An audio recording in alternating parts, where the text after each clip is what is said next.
राम के मर्म पर चर्चा। राम जो प्रकृति का कोई विशेष तत्व नहीं है,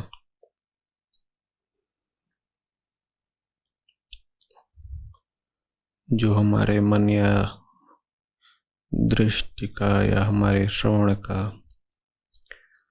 कोई विषय नहीं है।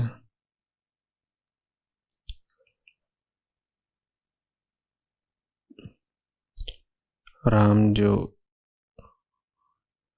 सगुण तो नहीं ही है, पर जिन्हें यदि निर्गुण भी बोल दिया तो हमने अपने बचने का इंतजाम कर लिया।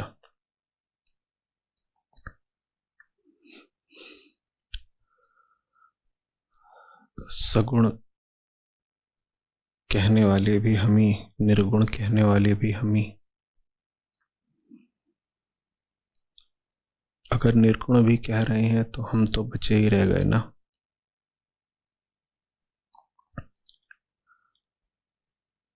हम अगर बचे रह गए तो राम पूर्ण नहीं हुए,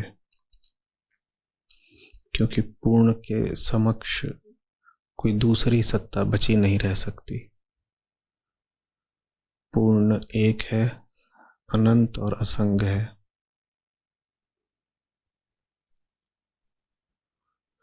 तो संत कबीर के राम सगुण तो नहीं ही हैं, निर्गुण भी नहीं है, वो बस न्यारे हैं। राम निरंजन न्यारा रे। न्यारा माने तुम जो कुछ कह सकते हो, सबसे अलग। सगुण कहो तो सगुण से अलग, और निर्गुण कहो तो निर्गुण से भी अलग। न सगुण है न निर्गुण है, इसका अर्थ ये न लगा लें कि वो सगुण और निर्गुण के मध्य में कहीं है, या कभी सिर्फ सगुण है या कभी निर्गुण है, या भक्त की आस्था के अनुसार सगुण है या निर्गुण है। नहीं, प्रश्न आपकी आस्था का नहीं, आपके अस्तित्व का है। आपके अस्तित्व का नाम ही अहंता है। आप यदि बचे हुए हैं अपनी आस्था अनुसार, कभी उनको सगुण कहने के लिए, कभी निर्गुण कहने के लिए, तो अभी आप राम से, राम के तत्व और मर्म से बहुत दूर हैं।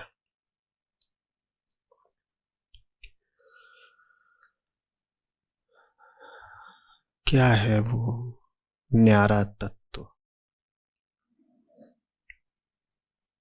उस तत्व की बात करने के लिए कबीर साहब की कुछ साखियां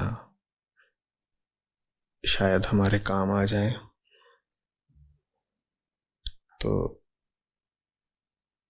उन साखियों के माध्यम से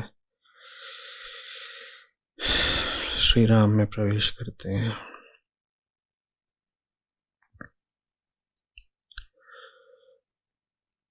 वैद मरे जोगी मरे, मरे सकल संसार, एक कबीरा ना मरे, जाके राम आधार।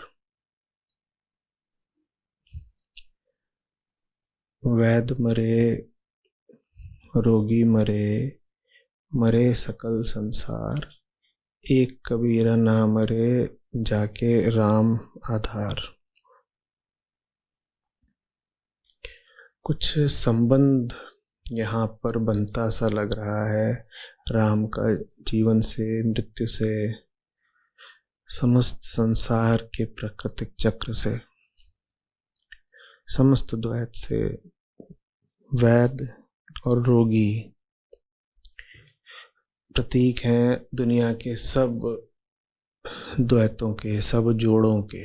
दुनिया में सब कुछ जोड़ों में ही होता है। संसार में आपको कुछ भी ऐसा नहीं मिलेगा जिसके समकक्ष कुछ और ना मौजूद हो उसको अर्थ देने के लिए। वैद्य का कोई अर्थ नहीं रह जाता यदि रोगी ना हो, और यदि कहीं कोई रोगी है तो वैद्य अवश्य ही होगा। समक्ष नहीं होगा तो मन में वैद्य की अभिलाषा होगी। जहां रोग है वहां वैद्य है, जहां काला है वहां सफेद है, दिन है तो रात है, अच्छा है तो बुरा है, ऊंचा है तो नीचा है, नर है तो नारी है। दुनिया में सब कुछ जोड़ों में है। वैद मरे जोगी मरे, ये सब जोड़े मरणशील हैं। वैद मरे जोगी मरे, सब जोड़े मरणशील हैं। प्रकृति का एक तरह से अर्थ ही है मृत्यु, पर यहां तो सब कुछ जोड़ों में होता है। तो प्रकृति का एक तरीके से अर्थ है जन्म। प्रकृति माने जन्म और मृत्यु, लहरों का उठना और गिरना, आना और जाना।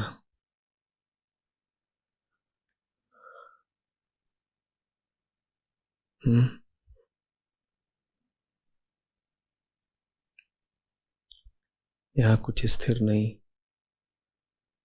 सब कुछ गतिशील है, प्रभव है, प्रलय है। मरे सकल संसार, पूरा संसार मर ही रहा है लगातार।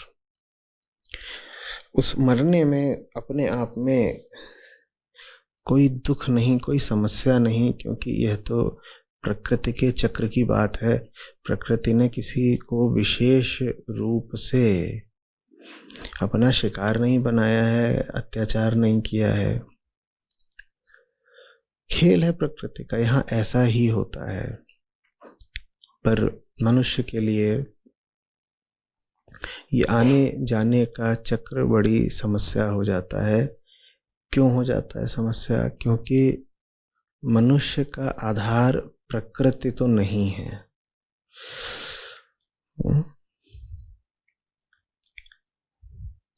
पेड़ पौधों का आधार प्रकृति है, ग्रहों उपग्रहों का आधार प्रकृति है,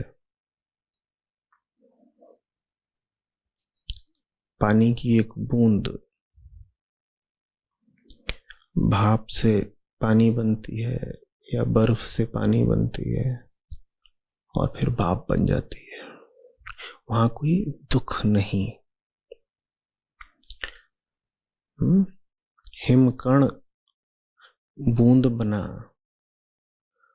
और फिर भाप बन गया, दुख तो कुछ नहीं। जन्म हुआ, मृत्यु हो गई, कोई दुखी दिखा?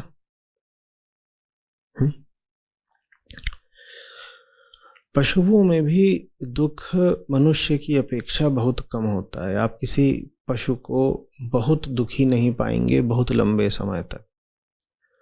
पशुओं में भी अगर आप बहुत दुख पाएं तो संभावना यही है कि उसमें मनुष्य का योगदान है, अन्यथा पशु बहुत दुख का अनुभव कर नहीं सकते। पीड़ा का उन्हें अनुभव होता है। लेकिन जिस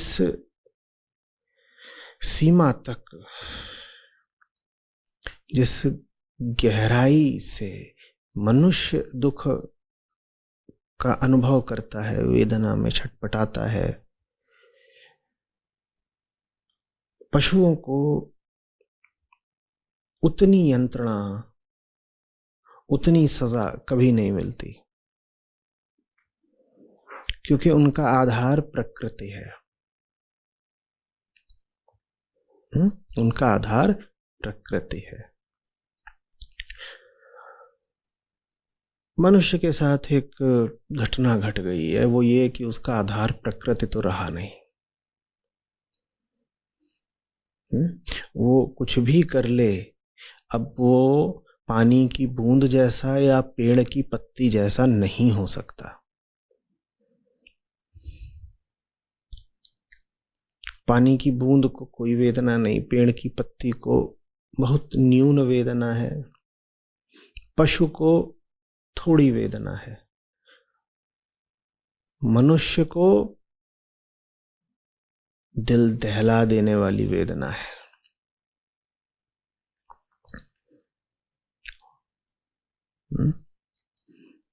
मनुष्य के साथ ये घटना घट गई है। उसने अपना प्राकृतिक आधार बहुत पीछे छोड़ दिया है और अब वो उस पर वापस नहीं जा सकता। क्यों छोड़ा है? क्योंकि प्रकृति उसे बंधन जैसी लगती थी, क्योंकि वहां सब चक्र जैसा ही है, सब तयशुदा है। आप एक चिड़िया की जिंदगी देखिए, आप पेड़ के एक पत्ते का जीवन देखिए, वहां सब कुछ पूर्व निर्धारित है, एकदम बंधा हुआ एक चक्र में। वहां कुछ नया नहीं हो सकता। एक गौरैया आज से 10-20 हजार साल पहले जैसी थी, आज भी लगभग वैसा ही जीवन बिताती है। कुछ बदल नहीं गया, न भाषा, न मन, न वृत्ति, न विचार, न सभ्यता, न संस्कृति। वहां कुछ नहीं बदलता। जो बदलता है, बरगद का एक पेड़ 50,000 साल पहले जैसा था, आज भी वैसा ही है। तो मानव ने देखा कि प्रकृति में ये चक्र चल रहा है जहां बदलाव की कोई गुंजाइश नहीं, और अगर बदलाव नहीं हो सकता तो बेहतरी भी नहीं हो सकती। यदि कुछ बदल ही नहीं सकता तो कुछ पहले से बेहतर भी नहीं हो सकता, क्योंकि बेहतर होने का अर्थ ही होता है बदलना। तो मनुष्य ने प्रकृति में ये उलझन पाई, ये समस्या पाई, ये रोक टोक पाई, ये बंधन पाया कि यहां मैं अपनी चेतना का विस्तार नहीं कर पाऊंगा। प्रकृति में रहूंगा तो वही दिन भर करता रहूंगा जो प्रकृति करवाती है। प्रकृति दिन भर क्या करवाती है? पेट भरने के पीछे भागो, पेट भर जाए तो सुस्ता लो, शरीर से तमाम तरह की कामनाएं इत्यादि उठती ही रहती हैं, समय समय पर उनको पूरा करने की कोशिश करो। मनुष्य अकेला जीव है जिसने कहा कि इस चक्र में बंध के नहीं रहना, मुझे गौरैये जैसा, नदी या पत्थर जैसा, या जंगल के हिरण जैसा जीवन नहीं बिताना। मेरी चेतना विस्तार मांगती है। तो उस विस्तार के लिए मनुष्य ने अपना प्राकृतिक आधार त्याग दिया। ठीक है, भली बात है। मनुष्य ने कहा मैं प्रकृति के चलाए तो नहीं चलूंगा, मैं भाषा का निर्माण करूंगा, मैं कपड़े बनाऊंगा, मैं शहर बसाऊंगा, सभ्यता और संस्कृति खड़ी करूंगा, मैं अपना निर्माता स्वयं बनूंगा। अब यहां से आप समझ गए होंगे कि मनुष्य ने जब अपना प्राकृतिक आधार छोड़ा तो उसने कौन सा आधार पकड़ लिया। यहां गड़बड़ हो गई। प्राकृतिक आधार छोड़ना, जंगल से बाहर आना ठीक था, पर जो नया आधार बनाया वो आधा अधूरा रह गया। नया आधार उसने अहंकार को बना लिया। अहंकार को नया आधार बनाने से वही होता हुआ जो साहब पहले चेता गए, दुविधा में दोनों गए, माया मिली न राम। जंगल से माने प्रकृति से तो बाहर आ गए, पर राम के निकट नहीं जा पाए। प्रकृति में जो एक तरह की निश्चिंतता है उसको तो त्याग दिया। जंगल में सब निश्चिंत ही मिलेंगे आपको। जंगल बड़ा सोया सोया सा लगता है, सब निश्चिंत है वहां पर। कभी जंगल जाइएगा, वहां आपको कोई कूद फांद जबरदस्त गतिविधि दिखाई नहीं देगी। वो आपको शहरों के चौराहों पर दिखाई देती है। जंगल में ऐसा लगता है सब आराम कर रहे हैं, ठंडक है, मौज है। तो मनुष्य ने अपनी प्राकृतिक निश्चिंतता तो त्याग दी, और आत्मा की गोद में जो सुख मिलता है वहां तक पहुंच नहीं पाया। प्रकृति भी मां है, उस मां की गोद को तो मनुष्य ने त्याग दिया, और जो महामां है वहां तक वो पहुंच नहीं पाया और बीच में अटक गया। दुविधा में दोनों गए, माया मिली न राम। और बीच में अटक कर क्या हुआ? बीच में अटक कर यह हुआ कि वो मरण और जन्म के चक्र में फंसा ही रह गया। चक्र से ही तो बचना चाहता था ना। उसने कहा जंगल में चक्र चलता है, मुझे उस चक्र से छूट चाहिए। अब सारे चक्रों का आधारभूत चक्र है जन्म और मरण का चक्र। जन्म और मरण का मतलब होता है कुछ आया कुछ गया, व्यक्ति आया व्यक्ति गया, विचार आया विचार गया। जो आज अच्छा लगता था कल अच्छा नहीं लग रहा। मन की निरंतर गतिविधि ही जन्म मरण का चक्र है। तो जंगल को छोड़कर भी वो चक्र में तो फंसा ही रह गया और निश्चिंतता भी हाथ से गई। जंगल की निश्चिंतता भी गंवा दी और जिस चक्रीय व्यवस्था से वो वापस बाहर आना चाहता था उससे वो बाहर भी नहीं आ पाया। माया मिली ना राम। तो वैद मरे, रोगी मरे, मरे सकल संसार। वो उस आवत जावत के, गत आगत के चक्र में फंसा ही रह गया। अतीत ऐसा था, भविष्य ऐसा होना चाहिए, कहां जाऊं, क्या करूं, यही सब हमारा रोज रोज का मरण है। हम प्रतिपल मरते हैं क्योंकि हमारे पास कुछ ऐसा नहीं जो अडिग अटल अमर रह सके। और फिर कहते हैं एक कबीरा ना मरे जाके राम आधार। ये जो लगातार बनी हुई अनिश्चितता है, न जाने कब क्या हो जाए, न जाने कब क्या छूट जाए, न जाने कब कौन सी नई चीज खड़ी हो जाए। कभी भी कुछ भी नया हो सकता है ना, वो जन्म से जन्म कहते हैं। कभी भी कुछ जो है वो टूट और छूट सकता है ना, उसको मृत्यु कहते हैं।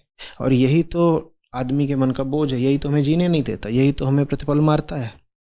कहीं कुछ नया खड़ा ना हो जाए, या फिर कुछ नया जिसे हम खड़ा करना चाहते हैं वो हो नहीं रहा, जो हम चाहते हैं वो हो नहीं रहा, और जो हम न चाहें कहीं वो हो न जाए।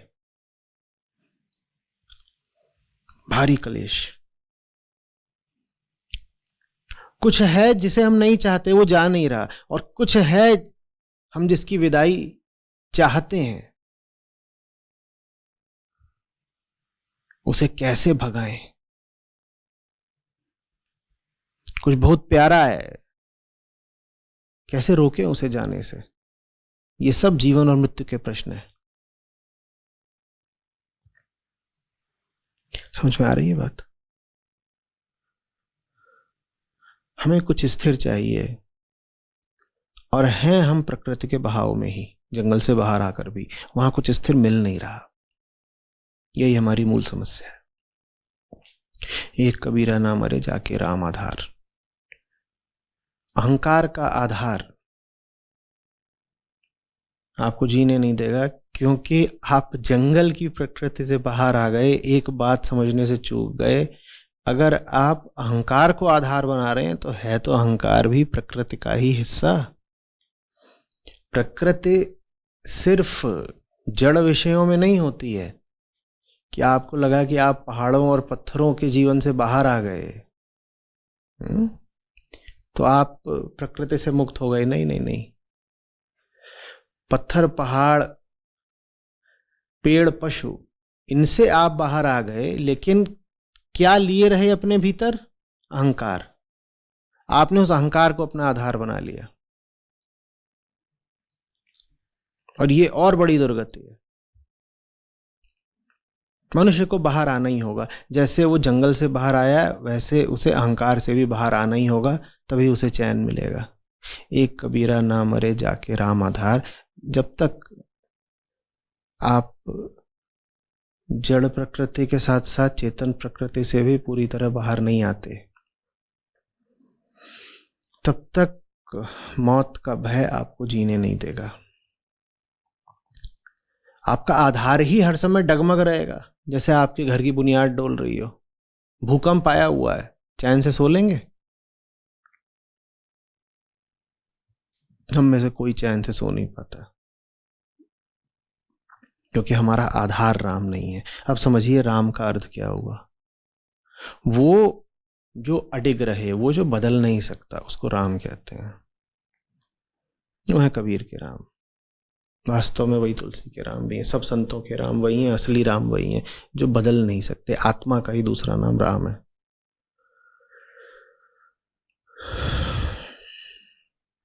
स्पष्ट हो रही है बात कुछ?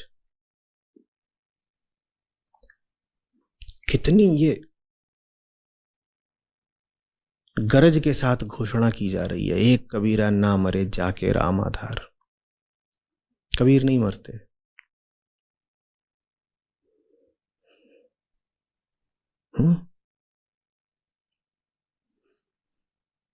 ये बात ऐसी है जिसके आगे सारी बातें चुप हो जाएं। जंगल में सिंह की गर्जना, सब चुप हो जाता है उसके आगे।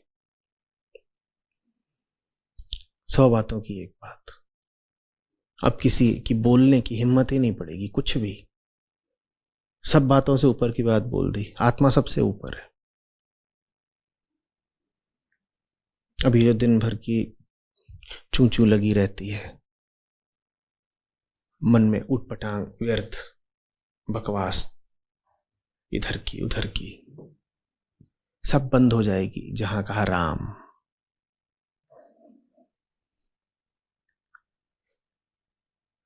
कबीर साहब का राम से कुछ रिश्ता ही ऐसा है। कभी अपने आप को वो राम का कुत्ता बोलते हैं, कभी राम की बहुरिया बोलते हैं, कभी राम का प्रेमी बोलते हैं, कभी राम को पिता बोलते हैं। एक अभिन्नता है, उसको कैसे व्यक्त करें? तो हर रिश्ते के माध्यम से कहते हैं राम से तो मेरा रिश्ता है, अनन्य रिश्ता है, अलग है नहीं, एक।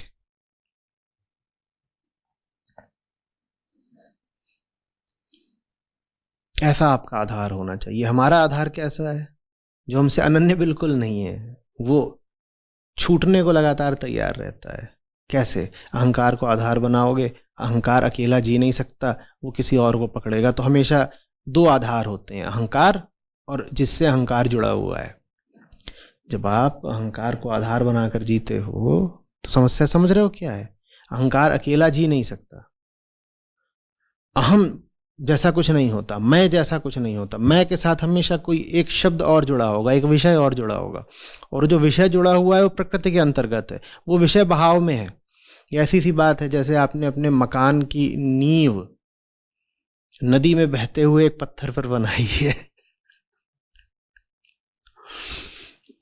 आप अपने आधार में कोई विषय रख रहे हैं। अहंकार को हमेशा विषय चाहिए होता है ना। अहंकार आपका आधार है तो आपको अपने आधार में एक विषय रखना पड़ेगा, और विषय जितने भी हैं वो सब क्या कर रहे हैं?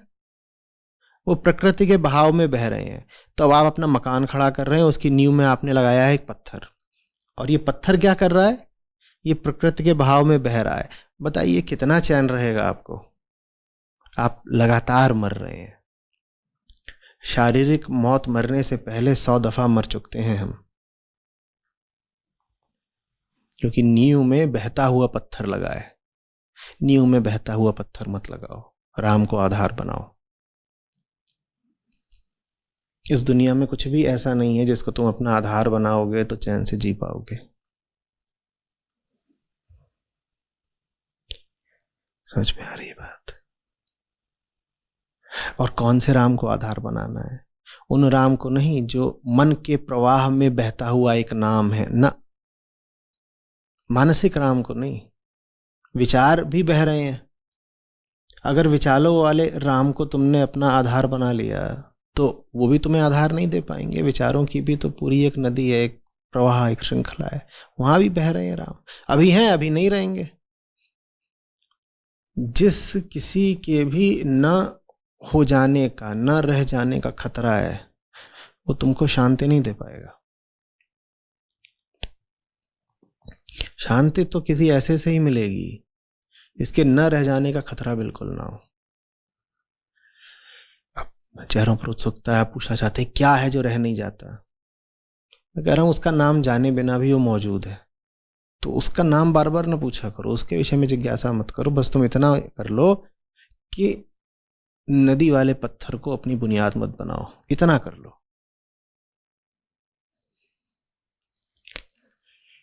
गलत आधार मत बनाओ, सही आधार मौजूद है। मनुष्य अभिशप्त है प्रकृति से बाहर आने के लिए, लेकिन मनुष्य मात्र अभिशप्त ही नहीं है, वो अमृत का पुत्र भी है, ऐसा कहते हैं वेद। पशुओं से भी ज्यादा अभिशप्त है, लेकिन अमृत का पुत्र भी है। पशुओं से ज्यादा अभिशप्त है अगर अहंकार को आधार बना लेता है, और अमृत है, अमर है, अगर अहंकार को हटा देता है। मैंने नहीं कहा राम को आधार बनाना जरूरी है, अहंकार को हटाना जरूरी है। कबीर राम को कहीं से लेकर नहीं आए हैं अपना आधार बनाने के लिए, बस माया को पहचानते हैं तो उसको आधार नहीं बनाया। राम का कोई आविष्कार, शोध, खोज इत्यादि नहीं करनी पड़ती है कि आप किसी अभियान पर निकलें राम की तलाश में, कोई आवश्यकता नहीं है। गलत आधार मत बनाइए बस।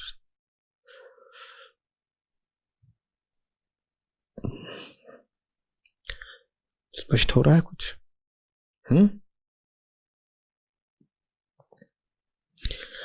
राम का पर्व आ रहा है, ध्यान रखिएगा किस आधार पर मना रहे हैं। आधार सही होगा तो ही चैन पाएंगे, नहीं तो मरे सकल संसार, वैद मरे, जोगी मरे, रोगी मरे। आधार सही रखिएगा, अमृत मिलेगा। आधार गलत हो गया तो सजा ये है कि पशुओं को एक मौत आती है, इंसान को 1000। कोई भी जानवर बार बार नहीं मरता, इंसान बार बार मरता है।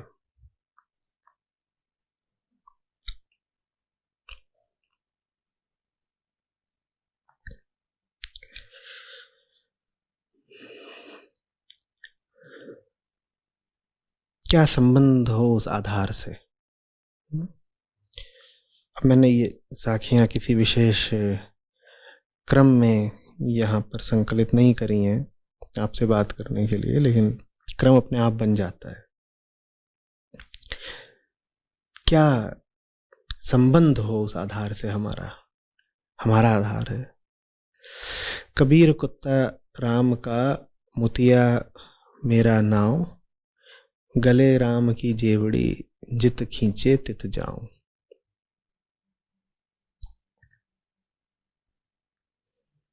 स्वयं मत तय करने लग जाना कि उसको आधार बनाना है। उससे तुम्हारा संबंध कैसा होगा ये तुम निर्धारित मत करने लग जाना, उसके हाथ में छोड़ देना। तभी तो निश्चिंतता है। तुम्हें ही सब कुछ करना है अभी, तो तुम्हें चैन कहाँ मिला? अगर अभी तुम्हारे ही ऊपर जिम्मेदारी है कि ये करो और वो करो, तो तुम्हें चैन कहाँ मिला? चैन तो तभी है जब तुम राम के कुत्ते बन जाओ। कबीर कुत्ता राम का, मुतिया मेरा नाम है मेरा मुतिया। जैसे कुत्तों के नाम रख दिए जाते हैं, ऐसे ही मौज में कह रहे हैं, संतों की मौज। इतना ही नहीं कहा मैं राम का कुत्ता हूं, अपना नाम भी बता दिया, मेरा नाम है मोतिया। सबके बस की बात नहीं है, कोई परम ज्ञानी ही ऐसा कर सकता है जहां अहंकार शून्य हो गया हो। आम आदमी को तो बड़ी तकलीफ हो जाएगी। उसे राम का कुत्ता भी बोल दिया जाए तो भी तकलीफ है, साधारण कुत्ता बोल दो तब तो वो खाने को उतारू हो जाएगा। यही नहीं कह रहे मैं राम का कुत्ता हूं, अपना नाम भी बता दिया है। थोड़ा और मौज में आते हो तो और बता देते, इस रंग का कुत्ता हूं।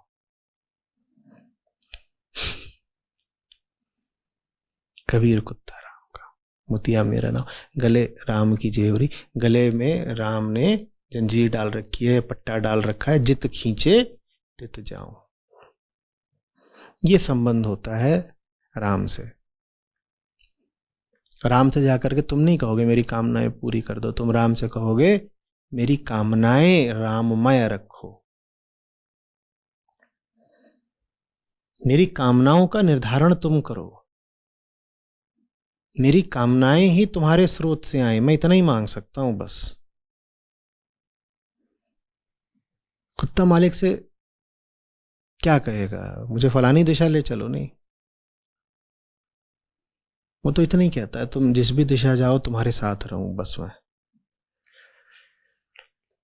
अब मालिक छोड़ भी दे तो लौट लौट के आता है, वापस आता है। द्वार बंद कर दो तो बाहर बैठ जाएगा। मैं नहीं जाता। तुम भगा भी दोगे तो भी मैं नहीं जाऊंगा।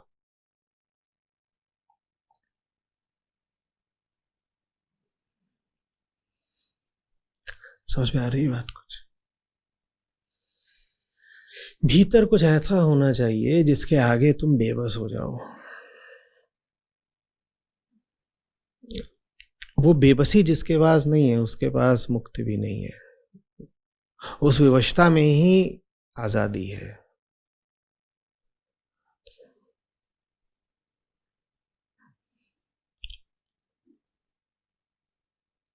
जगत की गुलामी छोड़नी है तो आत्मा के गुलाम बन जाओ।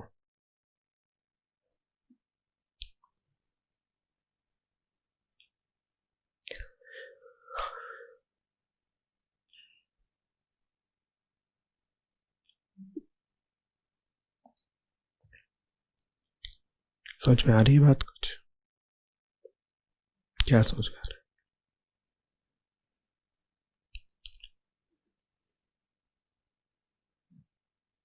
तुम्हें मना नहीं करा जा रहा है इच्छाएं कामनाएं रखने से। तुमसे बस जो भी कहा जा रहा है, कब तुमसे कहा जा रहा है जो भी तुम्हारी कामना हो उसके केंद्र में राम रहे। राम से हो जो भी हो, जाओ जिस भी दिशा में जाना है। इंसान हो, कभी इधर जाओगे कभी उधर जाओगे, कुछ ना कुछ तो जीवन भर करोगे ही। कुछ भी कर सकते हो अगर उसके आधार में राम है। और अगर आधार में राम नहीं है तो कोई छोटे से छोटा काम भी मत करना।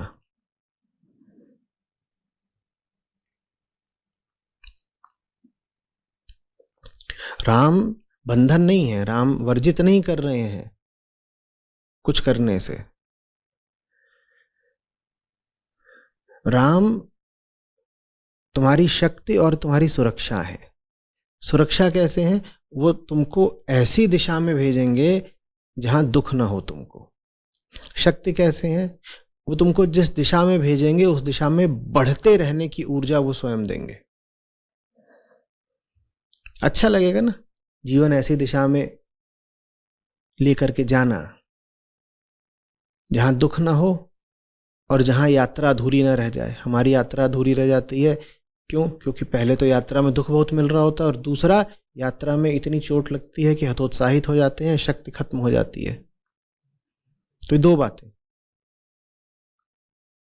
यात्रा गलत दिशा में होती है तो चोट बहुत देती है, दर्द बहुत उठता है, और दूसरा उत्साह क्षीण पड़ जाता है, स्पष्टता नहीं रह जाती कहाँ को जा रहे हैं, क्यों जा रहे हैं, तो निढाल होकर गिर जाते हैं, ऊर्जाहीन। राम के केंद्र से संचालित होने का लाभ ये रहता है कि साफ पता होता है किधर को जा रहे हो।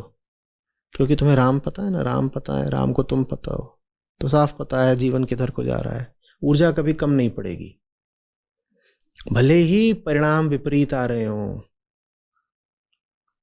भले ही तथाकथित विफलताएं मिल रही हों, लेकिन फिर भी हतोत्साहित नहीं होगे, रो नहीं पड़ोगे कि अरे अपेक्षा अनुसार परिणाम नहीं मिल रहे तो अब काम कैसे करें। हम्म। और गलत दिशा का तुमने चयन नहीं किया होगा क्योंकि चयन तुम्हारे लिए राम ने कर दिया होगा। जो भी चयन करना है उसमें तुमने बस एक सवाल पूछा होगा, जिधर को जा रहा हूं उधर राम है? जो निर्णय लेने जा रहा हूं उस निर्णय में राम है? राम की दिशा का है निर्णय या राम को पीठ दिखा रहा हूं? राम से पूछ कर लिया है निर्णय या छुपा कर लिया है? राम से छुपा कर निर्णय मत ले लेना, पीठ मत दिखा देना राम को। राम का कभी कुछ नहीं बिगड़ता, कोई है ही नहीं उनका कुछ बिगाड़ने के लिए। तुम्हारा बहुत कुछ बिगड़ जाएगा।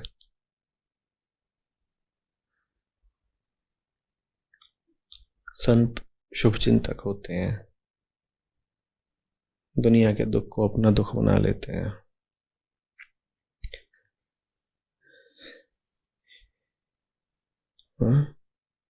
इसीलिए सही सलाह देते हैं।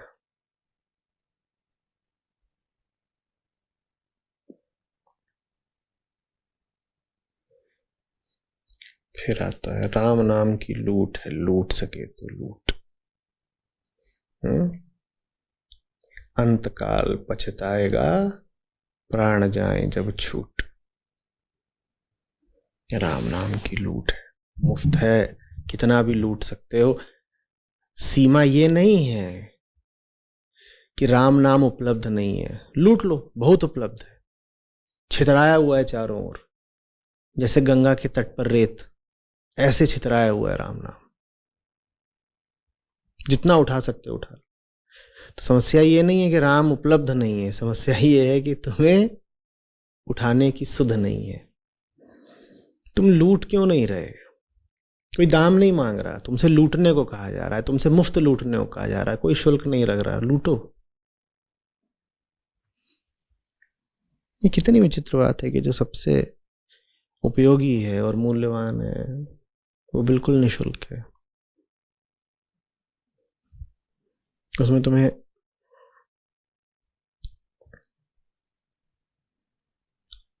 कुछ भी ऐसा नहीं है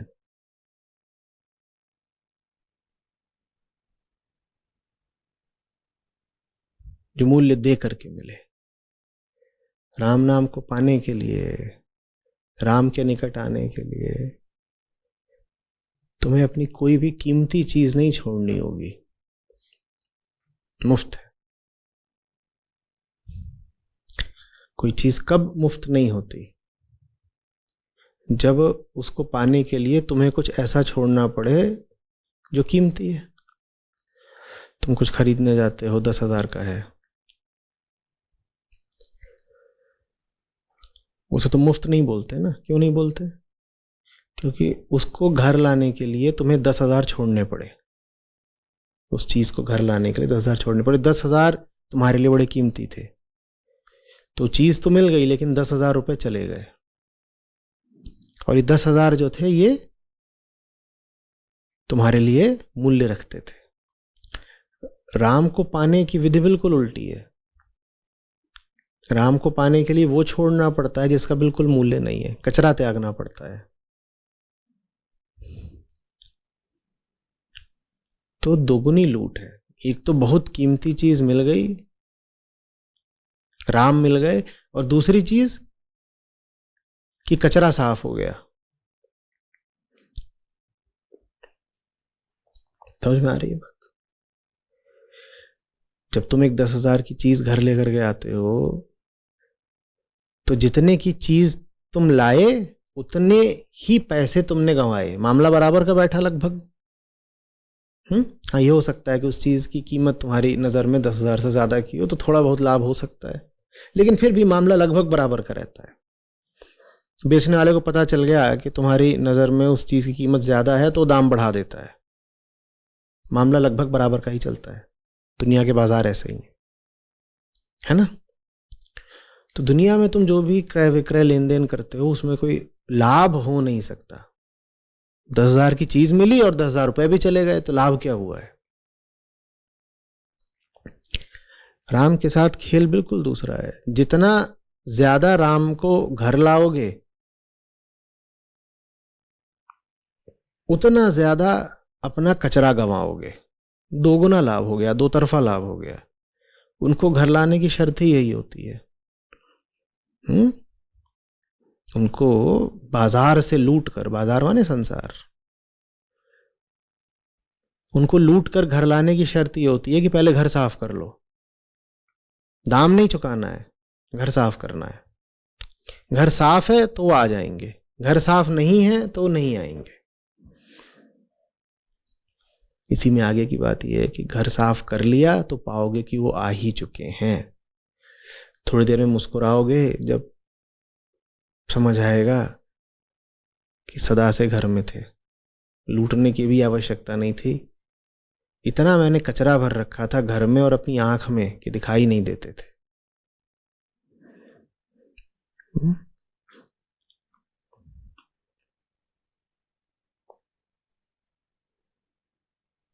अंतकाल पछताओगे, प्राण जाई हैं छूट। अंतकाल माने कब पछताओगे? जब 70-80 साल की उम्र में मरने जा रहे होगे तब पछताओगे। नहीं, क्या हमने कहा था? वैद मरे, रोगी मरे, मरे सकल संसार। माने कब मर रहे होते हैं हम निरंतर मर रहे होते हैं, इसीलिए हम निरंतर पछता भी रहे होते हैं। कौन सा आदमी मिला है आपको जो जीवन में एक ही बार पछताता है जब प्राण छूट रहे होते हैं? कोई मिला है ऐसा? आज ही के दिन आप कितनी बार पछता चुके हैं, गिनिएगा जरा।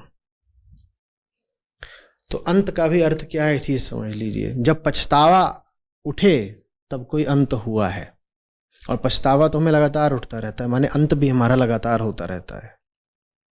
हमारी कहानियों का अंत बहुधा पछतावों में ही तो होता है ना। देखिए अपनी सब लंबी चौड़ी कहानियां और मुझे बताइए कौन सी कहानी के अंत में पछतावा नहीं बैठा हुआ है। कुछ अच्छी कहानियां भी हो सकती हैं आपके पास, उनके अंत में पछतावा ही होगा कि ये खत्म क्यों हो गई कहानी, और लंबी चलनी चाहिए थी। इस कहानी से मुझे और सुख मिलना चाहिए था, मिल ही रहा था सुख, और ज्यादा क्यों नहीं मिला। और जो अधिकांश हमारी कहानियां होती हैं वो दुखदाई होती हैं, उनमें हमें पछतावा ये रहता है कि हाय ये कहानी चली ही क्यों, ये मैंने कहानी शुरू ही क्यों की। पछतावे के अलावा हमारे पास कुछ होता नहीं है। क्यों नहीं होता है? क्योंकि कचरा साफ ही नहीं किया। कचरे को ही बड़ी कीमत देते रहे, हटाया नहीं। जो मूल्यवान चीज थी वो कभी अनावृत ही नहीं हो पाई हमारे सामने।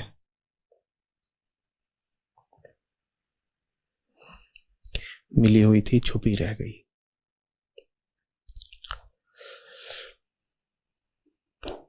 समझ में आ रही है बात?